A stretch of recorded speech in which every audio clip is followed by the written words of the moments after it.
Students, whatever homework is given to you, you have to submit it on the very next day between 8 am to 1 pm to the given WhatsApp number, and it is compulsory to submit your homework as your attendance will be marked on the basis of your submission. In previous video, we studied about the lesson. Now we will do exercises of this lesson. Exercise A. Fill in the blanks. Number 1. Tanya, a little girl, lived with dash. Tania एक छोटी बच्ची किसके साथ रहती थी? Yes, her parents. So we have to write here her parents. Number 2. Tanya's mother was quite dash with her. Tania की माँ उससे क्या रहती थी? नाराज़ रहती थी. So we have to write here annoyed. Number 3. Grasses were dash dews. ओस की बूंदें घास पर गीली थीं. Yes, नहाई हुई थीं. So we have to write here bath. Number 4. The chirping of birds spread melody everywhere. पक्षियों के चहकने से हर जगह राग फैल गया. We have to write here melody. Number 5. Her vision rested on a nest. उसकी यानी तानिया की दृष्टि एक घोंसले पर टिकी हुई थी. Now come to the exercise B. Match the following. We have to match column A with column B. Number 1. Tania. Tania क्या कह रही थी? Tania searching flowers. तानिया ने फूलों की खोज की. So we have to write here number 1. Number 2. Mother bird. Mother bird ने क्या किया था? मदर बर्ड ने छोटी लड़की को चेतावनी दी. Warned the little girl. So we have to write here number 2. Now see number 3. Nest. Nest with little birds. So we have to write here number 3. छोटे पक्षियों के साथ घोंसला. Number 4. Birds. Birds chirping in the trees.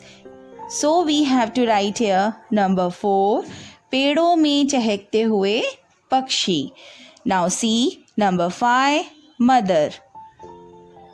Mother worshipping God. So we have to write here number 5. माता पूजा करते हुए. माता किसकी पूजा कर रही थी? Worshipping God. भगवान की. Exercise C. Put a tick if the sentence is right or a cross if it is wrong. Number 1. Tania is a disobedient girl. Tania एक हठी लड़की है. Yes, we have to put tick in the given box. Number 2. Her mother used the flowers for decoration.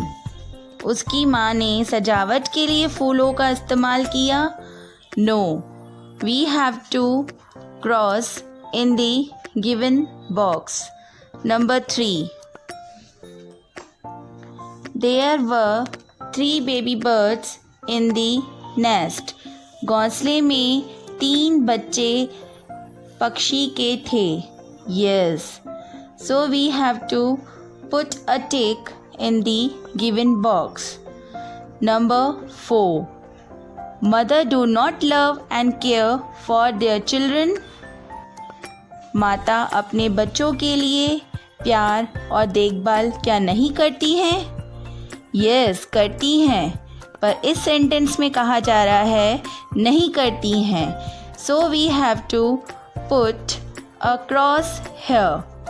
Number 5. Mother bird warned Tanya not to touch her babies. Mother bird ने तानिया को उसके बच्चों को न छूने की चेतावनी दी. Yes, we have to put tick in the given box. Now come to the exercise D.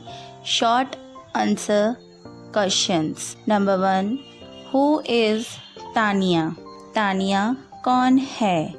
Answer. Tanya is a little girl who lived in a village with her parents. Tania एक छोटी लड़की है जो अपने माता पिता के साथ एक गांव में रहती थी. Number 2. What did Tanya's mother ask her to do? Tania की माँ ने उसे क्या करने के लिए कहा? Answer. Tanya's mother asked her to pluck flowers from a park. Tania को उसकी माँ ने एक पार्क से फूल तोड़कर ले आने के लिए कहा. Number 3.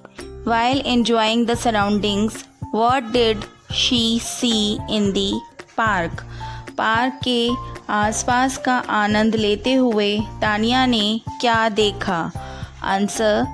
She saw 3 baby birds in a nest. उसने एक घोंसले में 3 बच्चे पक्षियों के देखे. Number 4. What did she do to her mother as soon as she reached home? घर पहुंचते ही उसने अपनी माँ को क्या किया? Answer. As soon as Tanya reached home, she hugged her mother and narrated the incident of the mother bird's love for her children. जैसे ही तानिया घर पहुंची, उसने उसकी माँ को गले लगाया और पक्षियों के प्यार की घटना सुनाई. Now students, you have to learn and write these exercises in your book.